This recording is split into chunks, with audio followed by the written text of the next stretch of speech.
I will summarize the state of the art thus. Current thinking concludes that the apparatus. When that is done, somewhere in the galaxy, lights will flash the message that yet another of the millions upon millions of seeded planets in the galaxy has achieved the threshold of galactic citizenship. Current estimates are that even in a galaxy teeming with intelligence, such a threshold is passed by an intelligent species only every 100 or 1,000 years. It is a joyous moment even for the galactarians. If such a speculation has any validity at all, then its very articulation signifies the final moment of the pre-contact phase, and signifies also the pressing need to attempt to explore the psilocybin trance and to understand the role that Stropharia cubensis is playing in the psychology of the human species. Recently, a new light has been thrown on the phenomenon of voices heard in the head and the role that they may play in the evolution of consciousness. Julian Jaynes of Princeton has written a most provocative book, The Origin of Consciousness in the Breakdown of the Bicameral Mind. Jaynes uses 445 pages to lay out his ideas concerning the role that hallucinations, especially audio hallucinations, have played in the structuring of mind. Briefly, Jaynes believes that until the time of roughly the Iliad, around 1400 BC, nothing at all like modern ego-centered and individuated consciousness existed. Instead, he argues that people behaved like automata or social insects, unconsciously going about the tasks of the hive. Only in moments of great stress and personal danger was this regimen broken. In such moments, an impersonal mind, outside the usual experience of the world, became manifest as a voice. According to Jaynes' theory, such voices were the guiding lights of human society, perhaps for millennia, whether they were understood to be the voice of an absent but living king, or a dead king, an omnipresent god, or a personal deity. Migrations and the breakdown of the cultural insularity of the early human civilizations brought an end to man's relations to the bicameral mind, which is Jaynes' term for the cybernetic godlike presence felt behind the hallucinated voices. Selective pressures and social prejudices against having a relationship with the bicameral mind in a modern context have made hearing voices into a mystical phenomenon or a serious mental aberration, in any case something very rare. The interested reader should study Jaynes' case carefully, although his book is exasperating, since in a treatise on the role of hallucinations in human history, he fails to offer any serious discussion of hallucinogenic plant use at all. This is a serious failing, especially if the effect triggered by psilocybin is not, as I have suggested, a contact with an intelligence entirely distinct from ourselves. Jaynes' theory opens up the possibility that psilocybin returns one to rapport with the personified other in a way that duplicates on some level the state of mind that was characteristic of early human civilizations. It is reasonable to suggest that a voice in the head, interpreted by ancient man as a god, might be interpreted by a naive modern person as a telepathic contact with extraterrestrials. Whatever facts may eventually be known, psilocybin offers a tool that allows direct experience of this voice that explains all things, this logos of the other.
Chapter 19, The Hawaiian Connection.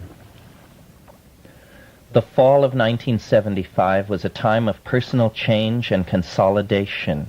Kat, my old friend, met years before in Jerusalem during my opium and Kabbalah phase, became at last my lover. Tide pool traveler, the mushroom had made good its promise to send a partner to share the ongoing journey through the interior world. In October, we went to Hawaii to write and to plan a trip to the Peruvian Amazon in early '76. We had rented a house on the remote and desolate Kau district of the Big Island of Hawaii. It was an area of twisted lava flows of all ages. Kapukas, islanded areas of ancient forest, were the only vegetation and were surrounded by frothy seas of hardened rock that had killed all low-lying and less fortunate life. Slowly, nearly imperceptibly, Mauna Loa rose up to 14,000 feet in the distance behind us.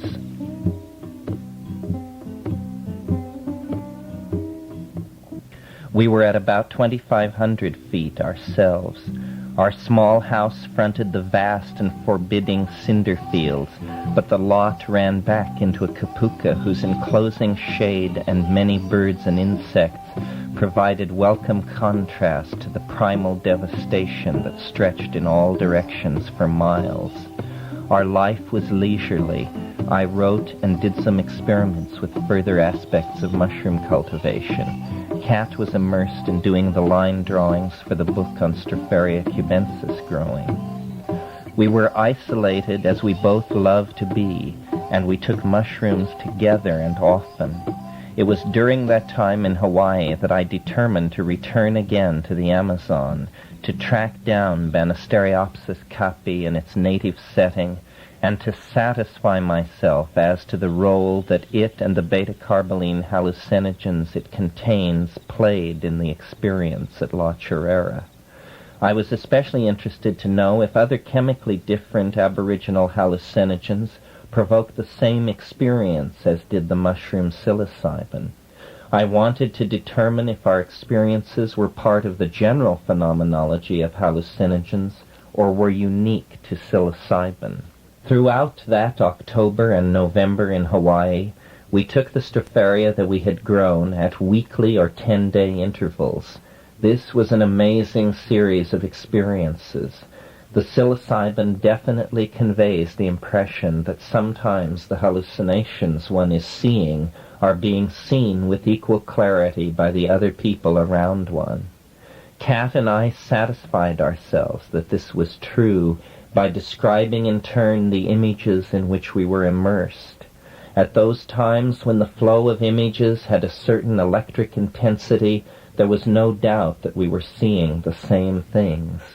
The relationship of the psyche to the surface of the body, the skin, is amazing under the influence of psilocybin. By having large areas of skin in contact, we seem to somehow obviate the usual psychic individuality and integrity of the body, and would melt into each other's minds in a way that was immensely pleasant and full of unplumbed potential for human growth and parapsychological studies.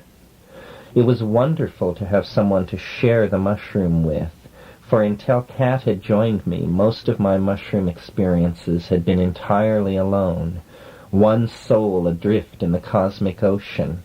Happily, there were now two of us navigating together through the billows of jeweled and synesthesic geometries. Two of those mushroom trips stand out as especially memorable. The first occurred the evening of the 28th of November, 1975. We each ate 5 dried grams of stropharia, and then sat inside by the fire, watching the slow upwelling of hallucinations from behind closed eyelids. I seemed to see fleeting but prophetic images of the trip that we were planning into the Amazon.